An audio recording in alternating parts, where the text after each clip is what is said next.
por diferentes motivos, destacada en el transcurso de 2025.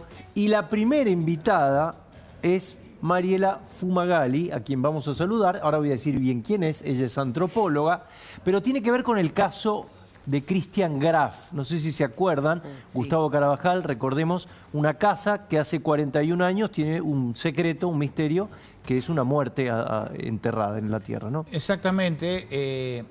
A fines de mayo de este año había un grupo de trabajadores de la construcción que estaban haciendo el encofrado para levantar un edificio que se estaba edificando en el terreno donde alguna vez hubo una casa en la cual, entre otros inquilinos, vivió Gustavo Cerati, ahí en Congreso al 3600, en Coblan. En ese trabajo de excavación, uno de los obreros descubrió que del otro lado de la medianera se le venían, para el terreno en el cual estaba trabajando, huesos. Huesos y también algunos elementos. Estamos viendo la imagen. La casa de la izquierda, donde está la pileta, es el lugar donde fueron enterrados esos restos, esos huesos que son compatibles con esos restos que son compatibles con huesos humanos. Ese es el término y la oración correcta. ¿Qué hicieron los obreros? Llamaron a la policía, llamaron a científica también, y ahí derivan el caso en el equipo argentino de antropología forense. Cuya directora sí. es Mariela Fumagalli, que está acá con nosotros. Gracias por venir. Muchas gracias por la invitación. Directora programática para la Argentina. Para Argentina, ese es el cargo. Supongo que fue un trabajo muy difícil, porque esto, no sé cómo es el tema de los huesos enterrados durante tanto tiempo, ¿en qué estado? 41 años. 41 años, exactamente. Bueno, una vez develada la identidad de esos restos, que justamente esa fue parte de nuestra labor, se corroboró que esos restos pertenecían a una persona desaparecida en el año 1984. Entonces, estamos hablando... O sea, es un trabajo, pero uno encuentra los huesos y fácilmente se detecta... No, para nada, no. Para nada. En este caso en particular, a nosotros nos convoca la Fiscalía número 61 de la Ciudad Autónoma de Buenos Aires, a cargo del doctor Martín López Perrando, quien tiene intervención a partir de la aparición fortuita de estos restos. Yo quiero resaltar que la posibilidad de haber arribado una identidad de estos restos tuvo que ver con una labor mancomunada de muchos actores que realmente hicieron lo que correspondía. Los obreros que encontraron los restos... los obreros se encuentran y dicen, estos son huesos humanos. No, los obreros dicen, encontramos huesos. Exacto. Encontramos restos. Después viene científica de la policía de la ciudad y dice, son restos humanos. Okay. Son huesos humanos. Entonces, ¿qué hace? El fiscal que estaba de turno era Martín López Perrando. Pide colaboración, porque no se puede... A ver, son huesos humanos, pero ¿de quién son? ¿De qué época? ¿Efectivamente corresponden a alguien que fue desaparecido? ¿Alguien echó de menos a esta persona?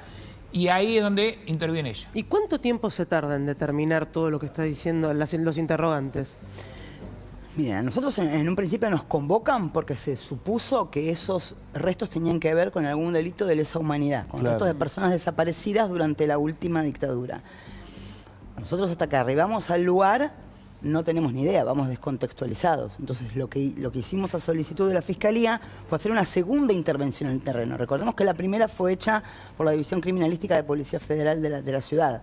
Entonces, nosotros intervenimos para hacer una segunda recuperación y una interpretación. ¿Ustedes sacan los huesos o quedan ahí en el lugar? En una primera instancia la policía retiró los sacó algunos de esos restos, pero también las condiciones en las que hicieron un muy buen trabajo, pero las condiciones fueron dificultosas porque era de noche, porque las condiciones de visibilidad dificultaban una recuperación completa de esa osamenta. Entonces nosotros vamos a una segunda instancia de recuperación y hay la interpretación de la escena.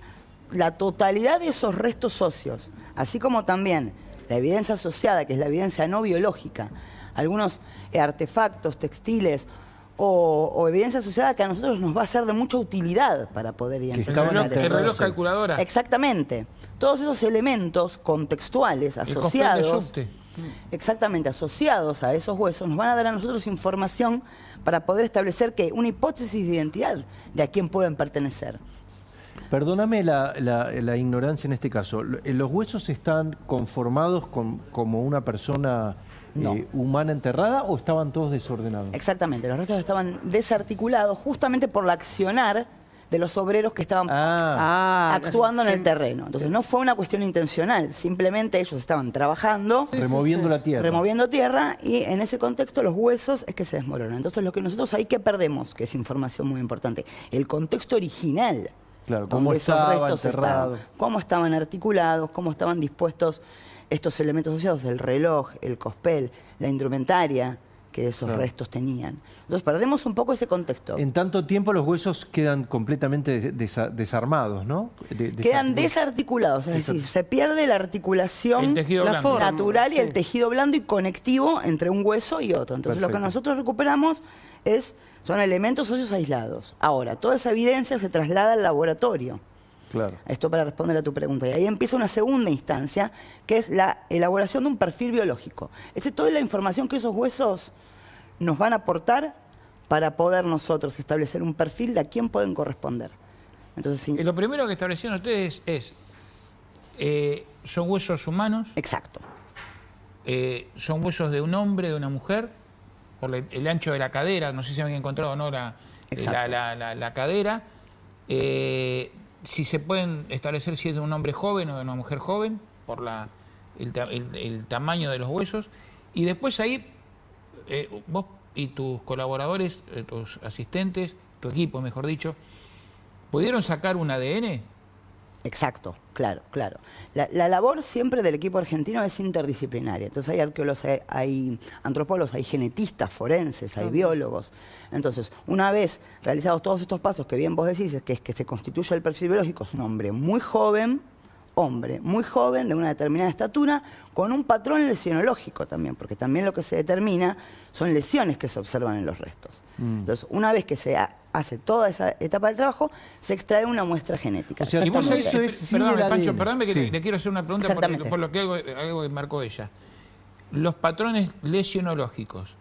¿Vos fuiste la que descubrió que en una de las costillas tenía la marca de una lesión que sería compatible con una puñalada?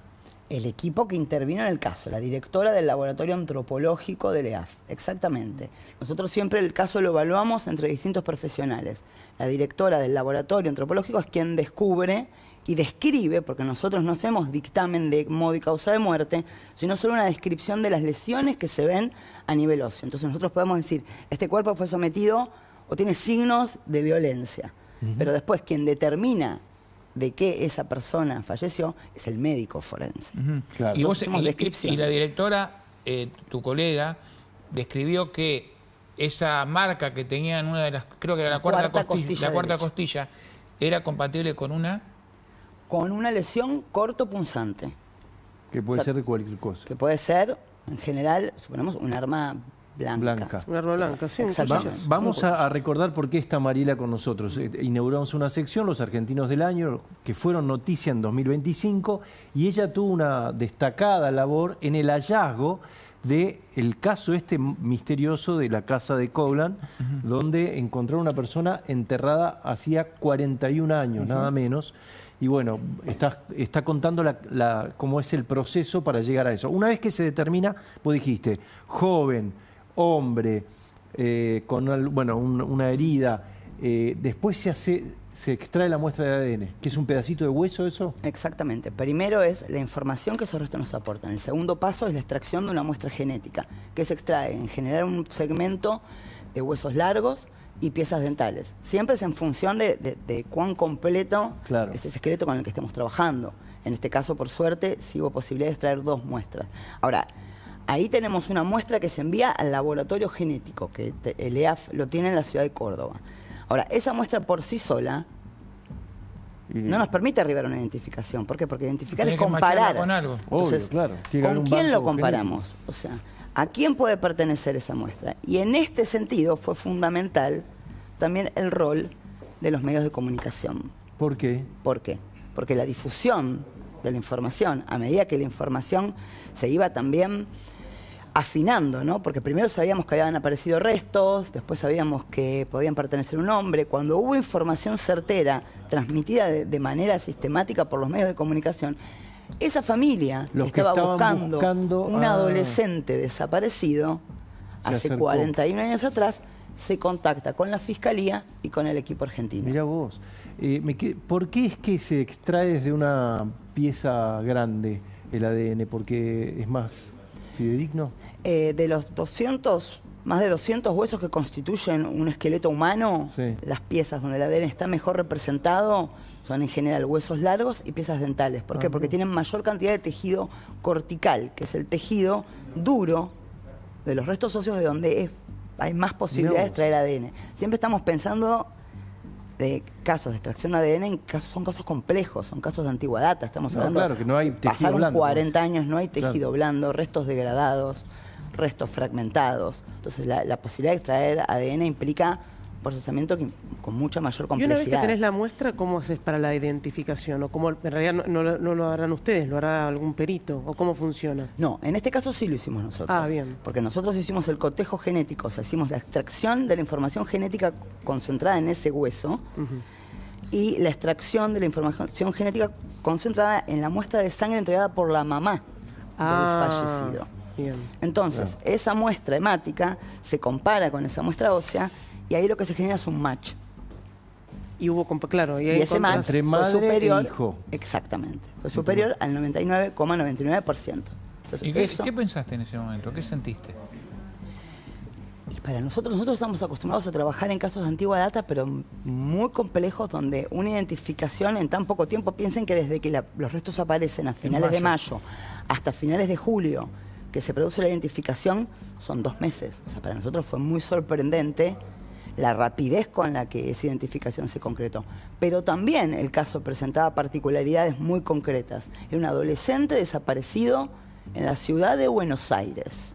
Entonces había muchas posibilidades de que una familia esté buscando... ¿Alguien lo echara de menos? Alguien lo iba a echar de menos. ¿Tuviste contacto con la familia o no? Sí. Sí, a nosotros nos tocó, a mí y a otro compañero nos tocó ir a ser parte de la notificación. Ah, ¿estabas en ese momento? Claro, de la identificación de los restos de Diego Fernández. Algo de eso?